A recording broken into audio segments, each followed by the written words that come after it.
Masala here for X8 Drums, and today we're going to work on how to play the djembe.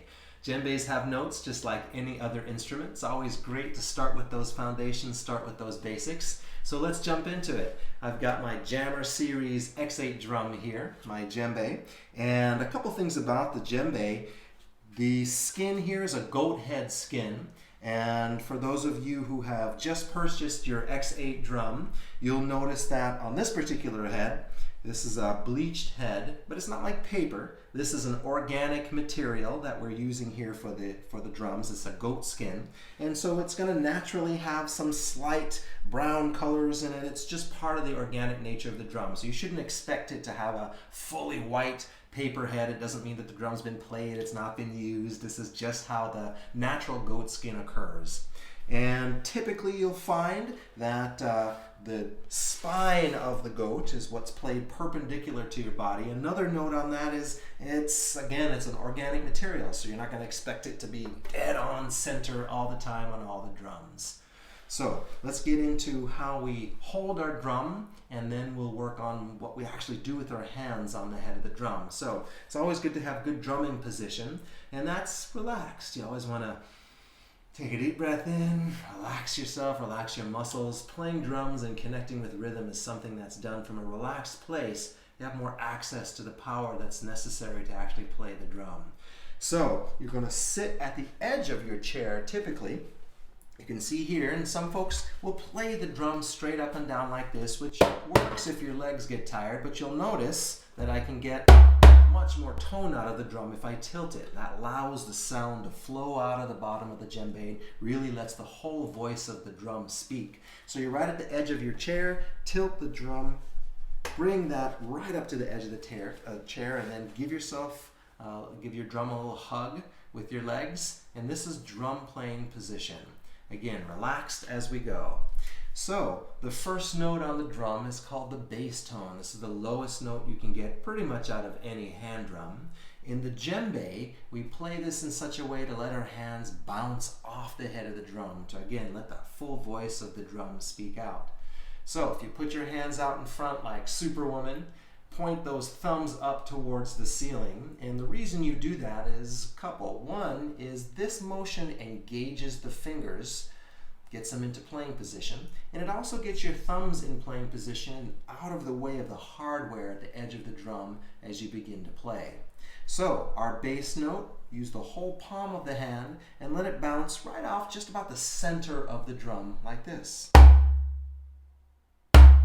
Notice I'm letting my hand bounce right off the head each time I play. This is how we get that low note out of the drum, the bass note.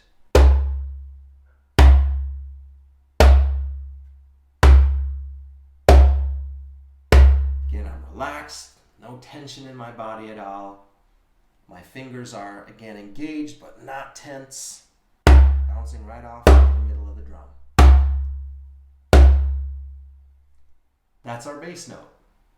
The next note on the drum as we move up the scale is called the tone note. The tone note's played by making a triangle with your hands, placing that triangle on the head of the drum such that, notice my thumbs are the only thing really that's hanging off the edge of the drum. This is key. Beginners tend to pull their hands back here, and what's going to happen is, one, you're not going to get as solid a note, as rich a note as you can, and two, your knuckles are going to keep hitting the edge, and that's going to hurt pretty quickly as you get to jamming. So slide it in. It's about from here, center of the palm, all the way on up. This is the essential strike zone for the tone note. Now, keep this in mind. As you meet other djembe players and you see other master players play and people who are experts at the djembe, you're going to notice that their hand position is going to vary, as it should. Because each of us is slightly differently built, our ergonomics are going to look a little bit different as we strike the drum. The key here is I'm giving you the foundation. You're going to find your sweet spot. So essentially, it's from about here up. That's the strike zone of the drum. And again, you're going to let your hand bounce off the head. It's as if you're touching a hot plate to see if it's warm yet. Just like that. Kind of a thumping action, if you will. This is our tone note, our middle note on the drum.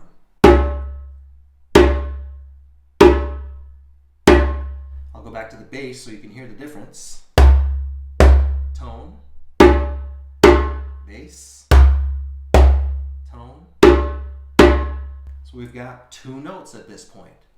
Let's do our third note, which can sometimes be the trickier note to get, but with a little practice, you'll get it.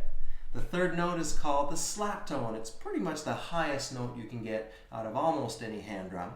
And this one's played in the same position as I did for my tone note. Notice again the triangle, thumbs off the edge. The difference here is that in my tone note, my fingers were together. In my slap tone, I'm loosening them up. I'm really relaxing, so I've got nice loose fingers. Now in slow motion, it would kind of look like this. My hand is coming towards the head of the djembe. The lower part of my palm makes contact, but not impact. This doesn't make a sound. This is just a stopping motion, if you will, and my fingers are so loose, they just kind of slap forward on the head of the drum. Key thing here is I'm not hitting the drum any harder than when I'm doing my tone note. This is my tone, this is my slap. Get a brighter sound, higher pitch, not hitting the drum any harder. It's just from those loose fingers.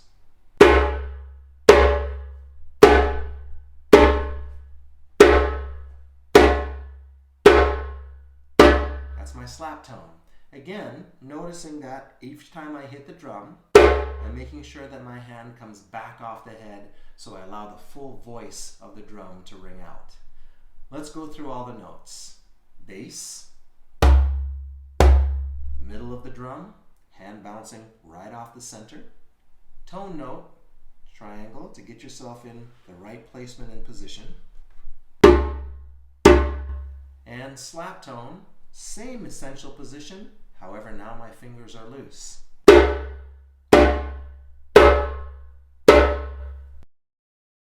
So now we have our 3 notes, or our djembe scale, if you will. Our bass tone, tone note, and slap. Bass, middle of the drum, hand bouncing off the head of the drum. Tone note at the edge, from middle of the palm up. Slap, same position, loose fingers. The scale sounds like this. This becomes a really nice practice riff, if you will, for warming up on your djembe.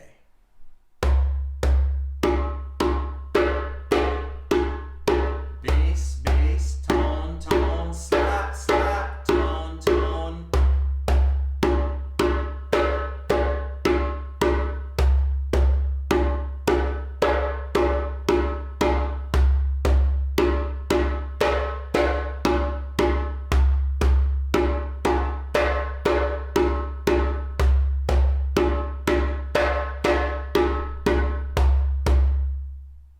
That's your basic djembe scale, and this particular rhythm is great for practicing.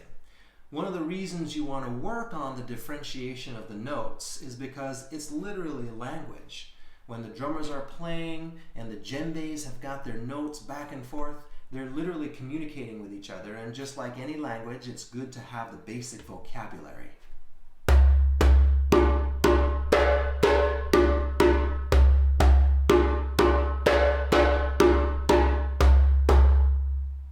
You can use that particular riff to keep going with your bass, tone, and slap, and adjust your speed until you feel or start hearing that your notes aren't quite sounding as differentiated as they should. Slow down, keep bumping up at that edge. It's a really wonderful way to progress at playing the djembe pretty quickly.